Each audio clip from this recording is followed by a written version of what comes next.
Fort Bragg, 2 a.m. January.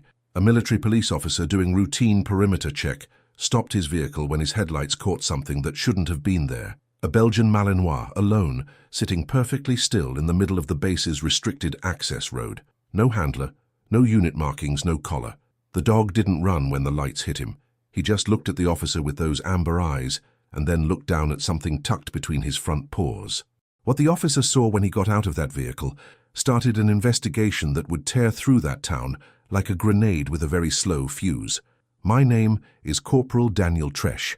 I'd been with the 82nd Airborne's military police unit at Fort Bragg for 3 years when it happened, long enough to know the base the way you know a place you've walked at every hour of the day and night in every kind of weather, long enough to know what belonged and what didn't. At 2 a.m. on a Tuesday in January, the temperature was sitting around 28 degrees, and the kind of wind that comes off the Carolina flatlands in winter was cutting across the restricted access road that runs along the eastern perimeter of the installation. I was 2 hours into a 6-hour shift, running the standard patrol loop in my MP vehicle, and I hadn't seen anything unusual all night.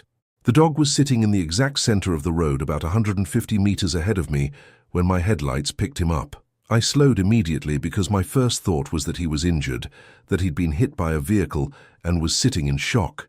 But as I got closer, I could see his posture was wrong for an injured animal. He was upright, weight balanced, ears forward. He was sitting the way a trained dog sits when it's been told to stay and means to stay, regardless of what happens around it. Not frozen, intentional. I stopped the vehicle about 20 meters from him and got out. The cold hit me immediately, that flat January cold that gets into your gear in the first 30 seconds. The dog watched me approach, without moving. He was a Belgian Malinois. That much was obvious from the build and the coat, tan and black, the characteristic large ears. He looked to be around 4 or 5 years old, in good physical condition despite the cold, no visible injuries, no collar, no vest, no unit markings of any kind. I'd worked around military working dogs my entire time at Bragg, and I knew their posture and their energy. This dog had the bearing of a trained animal, the controlled stillness, the direct eye contact, the absence of the anxious scanning you see in strays. But he was alone on a restricted access road at 2 a.m. in January with no handler and no identification, and that combination had no explanation that made immediate sense. I stopped about 3 meters from him, and that's when I saw what was between his front paws. It was a folded piece of paper held flat against the road surface by the weight of one paw, not dropped accidentally, placed. The dog looked down at it and then back at me with an expression that I'm going to describe as deliberate because I don't have a better word for what I saw. He lifted his paw. He stepped back exactly 1 step. He looked at the paper and then at me again. I crouched down and picked it up. The paper was folded in thirds, slightly damp from the cold ground but intact. I unfolded it under my flashlight, standing there in the road with the wind coming across the flats and the dog sitting 3 feet away watching me read. The handwriting was tight and controlled, the kind of writing that belongs to someone trained to produce legible text under pressure. It said, "His name is Atlas." He belonged to Staff Sergeant Ray Colton, K-9 Unit, 3rd Special Forces Group. Colton was found dead in his home off base 6 days ago, ruled suicide. It wasn't. Atlas knows what happened. Don't let them take him. Don't let them put him down. Find Detective Carol Marsh, Cumberland County. Tell her Atlas was there. I stood in that road for a long time after I finished reading. The wind moved around me and the dog sat perfectly still, and the base was quiet in the way that military installations are quiet at 2 a.m., not empty, just contained. I looked at Atlas. He looked back at me with those amber eyes, and I had the specific feeling that I was being assessed, that this animal was deciding whether I was going to be useful or not. I folded the note and put it in my jacket pocket and made a decision that technically fell outside my standard operating procedure.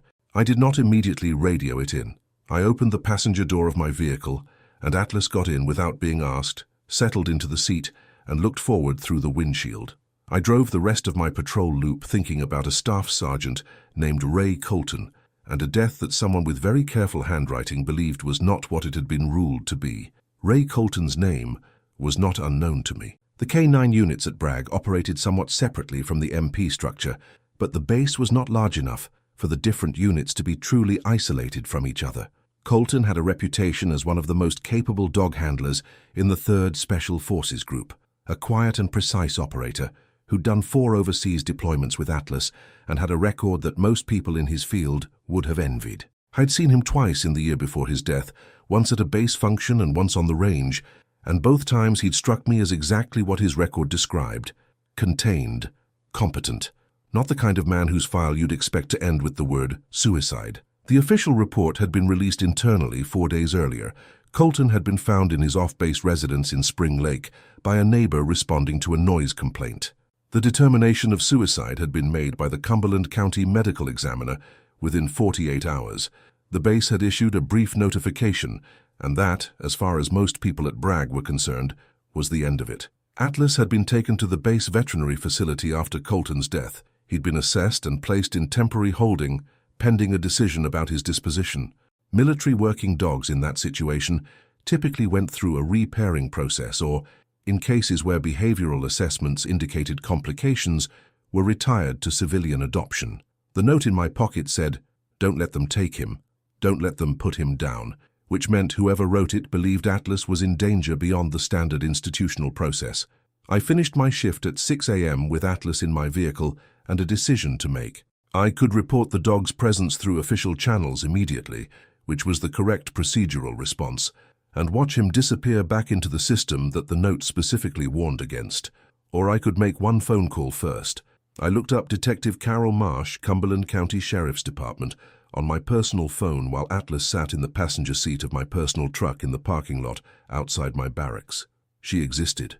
12-year veteran of the Cumberland County Department, currently assigned to major crimes. I called the department's non-emergency line and asked to leave a message for Detective Marsh. The dispatcher asked what it was regarding. I said it was regarding the death of Staff Sergeant Ray Colton, and that I had information she needed to hear before end of business today. She called back in 40 minutes. Carol Marsh had a voice that matched what I'd imagined from her record, measured, precise, with the particular quality of someone who has learned to listen for what isn't being said as much as what is. I told her about finding Atlas. I read her the note over the phone. There was a silence after I finished that lasted long enough to tell me it meant something to her. She asked me where Atlas was now. I told her he was sitting in my truck in the Fort Bragg parking lot. She asked me if I could keep him there for 2 hours. I said I could try. She said she'd be there in 90 minutes. She was there in 80. Carol Marsh was a compact woman in her mid-40s, with short, dark hair, and the kind of eyes that have processed a significant amount of human behavior and arrived at a place of permanent, careful attention. She got out of her unmarked sedan and walked to my truck and looked at Atlas through the passenger window for a long moment before she said anything. Then she said she'd been waiting for something to break this case open for 6 days, and she hadn't expected it to have 4 legs. She told me what she knew standing in that parking lot in the January cold. Ray Colton had been found dead at 11 p.m. on a Wednesday. Single gunshot wound, his own service weapon, positioned in a way consistent with self-infliction. The medical examiner's initial findings supported the suicide determination. But Carol had been called to the scene because the neighbor who reported the noise complaint had reported something else too, something that hadn't made it into the official report in any meaningful way. The neighbor, a retired Army sergeant named Dwayne Pitts, who lived 2 doors down, told Carol at the scene that he'd heard 2 vehicles in Colton's driveway that evening, not one. He'd noticed, because Colton lived alone and rarely had visitors on weeknights, and because one of the vehicles had a specific sound he recognized, a diesel engine with a particular exhaust note that he associated with military contractor vehicles he'd seen on base. He heard the vehicles arrive around 9 p.m. He heard what he described as raised voices, not clearly enough to make out words. Then quiet. Then one vehicle left. Then the second vehicle left approximately 20 minutes later. Pitts had gone to bed and been woken up around 11 p.m. by what he initially thought was a car backfire, but then decided was something else. Carol had flagged this account in her notes and tried to run it up through official channels. She'd been told the medical examiner's determination was solid and that the suicide ruling stood. She'd been told that Pitts was an elderly man with documented hearing difficulties and that his account was unreliable. She'd been told with increasing directness over the following days that the case was closed. Carol did not think the case was closed, but without physical evidence or a witness who could place someone else in that house on the night Colton died, she had nothing to move on, until now. Atlas had been in that house, that was the core of it.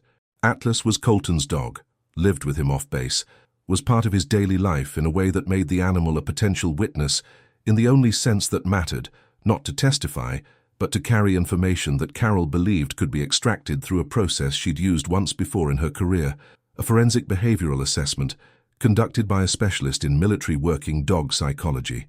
She made a call that morning to a woman named Dr. Patricia Vance at NC State's Veterinary Behavioral Medicine program, explained the situation, in terms that Carol admitted to me later required some creative framing, and got an appointment for the following day. I went with them. I don't entirely know why, except that Atlas had chosen to give that note to me specifically, and I felt a responsibility I couldn't quite rationalize but wasn't willing to walk away from. I'd reported his presence to my unit that morning, told my commanding officer I'd found a stray MWD on the perimeter road, and had been coordinating with Cumberland County law enforcement regarding his connection to an open investigation. My CO had given me a look that communicated skepticism and a narrow window of tolerance and told me to keep him informed. Dr.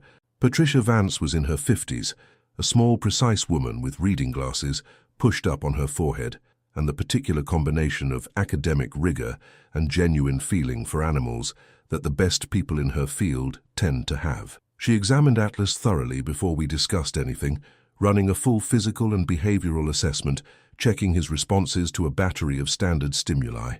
Her conclusion at the end of that assessment was that Atlas was in a state she described as acute, unresolved stress, combined with what she called directed vigilance, a behavioral pattern she associated with working dogs that had experienced a traumatic event and were in an active state of communicating about it.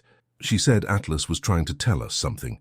She said he had been trying to tell someone something since the night Ray Colton died, and that his behavior since then, the escape from the veterinary facility, the movement to the restricted access road, the sitting with the note, all of it was consistent with a trained dog executing a communication protocol that Colton had likely built into their working relationship over years of deployment together. Carol asked her what Atlas could tell us.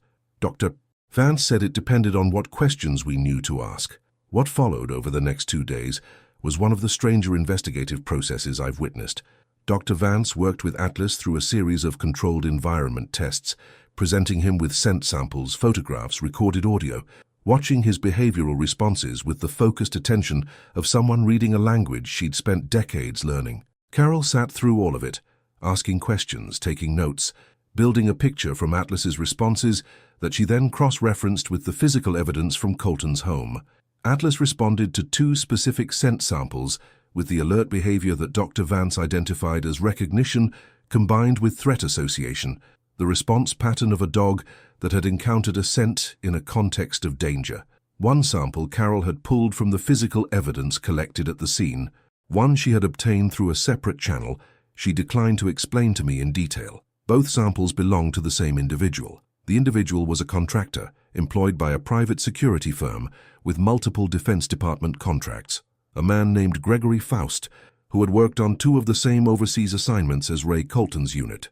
Carol had his name from a separate lead she'd been developing quietly for the 6 days since Colton's death, a financial irregularity she'd noticed in records connected to Colton's last deployment that suggested someone had been moving money in ways that Colton had apparently documented and apparently planned to report.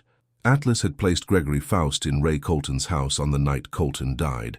A dog's behavioral response to a scent sample is not courtroom evidence. Carol knew that. But it was direction. It was the confirmation she needed to push harder on the financial records, to apply for the warrants she hadn't yet had sufficient cause to request, to go back to Dwayne Pitts with specific questions about the diesel vehicle he'd heard in Colton's driveway. Pitts identified the sound from a recording Carol played him with, a certainty that he'd been unable to provide in his original statement because nobody had thought to ask him in that specific way. The investigation that followed took 4 months. I watched most of it from a distance, getting updates from Carol when she chose to share them, which was more often than official procedure would have suggested, but Carol had decided I was useful, and she operated accordingly. Gregory Faust was arrested in May on charges that included murder in the 1st degree, evidence tampering, and violations of federal law related to the financial crimes Colton had been preparing to expose. 2 other individuals connected to the same contractor network faced federal charges separately. The internal investigation that ran parallel to Carol's work implicated 3 people within Colton's chain of command who had known about the financial irregularities and chosen to manage the situation rather than report it. 2 of them resigned. One faced a court-martial that was still ongoing when I left Fort Bragg the following year. Ray Colton was posthumously cleared of any wrongdoing. His record was amended. His family, a sister in Colorado and parents in rural Virginia, were notified of the revised findings. Carol told me his mother called her 3 times in the weeks after the arrest. She said all 3 calls were mostly silence with crying in it, and that she'd been glad to sit on the phone through all of it. Atlas stayed with me through the investigation and then passed it. The formal adoption process took longer than it should have because of his status as a military working dog connected to an active case. But Carol had developed a talent for moving paperwork through systems that didn't want to move, and the documents came through in August. Atlas became mine officially on a Thursday afternoon, and he responded to the change in his legal status the same way he responded to most things, with complete equanimity and a slight repositioning of where he chose to sleep at night. He sleeps at the foot of my bed now. He runs the perimeter of my property every morning, the way he ran the perimeter of every forward operating base he'd ever been stationed at, thorough and methodical and satisfied only when he'd checked every point. He sits in the passenger seat of my truck with the same settled authority he'd had on that restricted access road at 2 a.m. in January, and he watches the road with those amber eyes that saw something in a house in Spring Lake on a Wednesday night in January that nobody was supposed to see. I think about Ray Colton. I didn't know him well, but I knew his type. The specific kind of soldier who does the work because the work matters and keeps doing it past the point where it costs them things they can't afford to lose. He'd found something he wasn't supposed to find, and he'd decided to do something about it, and that decision had killed him. But before it killed him, he'd made sure Atlas knew. He'd built something into their years of working together that meant when the time came, Atlas knew exactly what to do, and exactly who to find, and exactly what to carry to that person in the road. That's not training. Training gives you framework. What Colton gave Atlas was something closer to trust, the understanding that if something happened, Atlas would know, and Atlas would act, and Atlas would find someone worth finding. He found me on a frozen road at 2 a.m. in January because I was the person who stopped. Plenty of people wouldn't have. Plenty of people would have called it in immediately and let the system handle it and gone home at end of shift and not thought about it again. I stopped because something about the way Atlas was sitting in those headlights told me that stopping was the only correct response to what I was looking at. I've never been able to explain that feeling in terms that satisfy people who want a rational account of it. The best I can do is say that Atlas communicated something in that moment that bypassed every layer of procedural thinking I had and landed somewhere more direct. He communicated that this mattered, and that I was the person it mattered to right now, and that the next decision I made would determine whether Ray Colton's death meant anything or disappeared into the dark the way the people who arranged it had intended. I made the right decision. Atlas made sure I knew what the right decision was. That's what these dogs are. Not tools, not weapons, not symbols. They're partners in the specific sense that they carry things you can't carry alone and bring them to you at the moment you need them, if you're paying the right kind of attention. I'm paying attention every day. If this story stayed with you, share it. Ray Colton deserved better than what happened to him, and the least we can do is make sure people know his dog didn't let it go unanswered.